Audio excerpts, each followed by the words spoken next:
Yung part 2. And guys, nagsasaing na pala si mama kanina. Yan na. Yan, nagsaing na pala.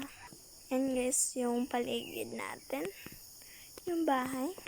And guys, nandito tayo sa kusina. Yan na. Mga ano natin dyan. Ito na yung part 2 ha. Mamaya rin guys, kakain na rin tayo. Ano G? Dahil first time to natin mag-vlog. Ano? Paano mo ng vlog na yan ha?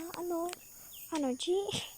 And guys, ang dami pala naming sili dito. Yan, 1, 2, 3, 4.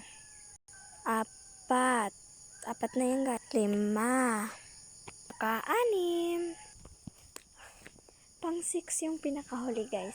May 7 pa pala. Yan o, 7. Dami namin sili mga day. May papaya. Yan o, daming papaya na.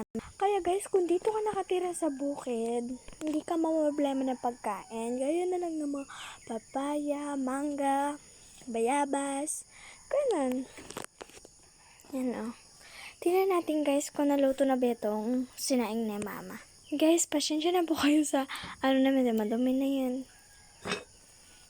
Yan. Guys, medyo hindi pa siya luto. Kaya naman guys, kung bago ka pa sa YouTube na to, subscribe mo na yan, tsaka pa-share lang to ng video na to.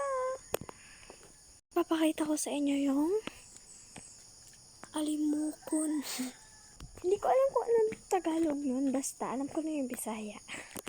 Kasi guys, kung taga-bukid ka guys, marunong ka mang-Bisaya. It means Tagalog ang aking dinadala. Ay rin guys, langka. Hindi pa siya tumutubo na siya, wala pa lang siyang pagkain. Kaya guys, dito lang, mamaya na yung part 3. Kaya dito lang, goodbye!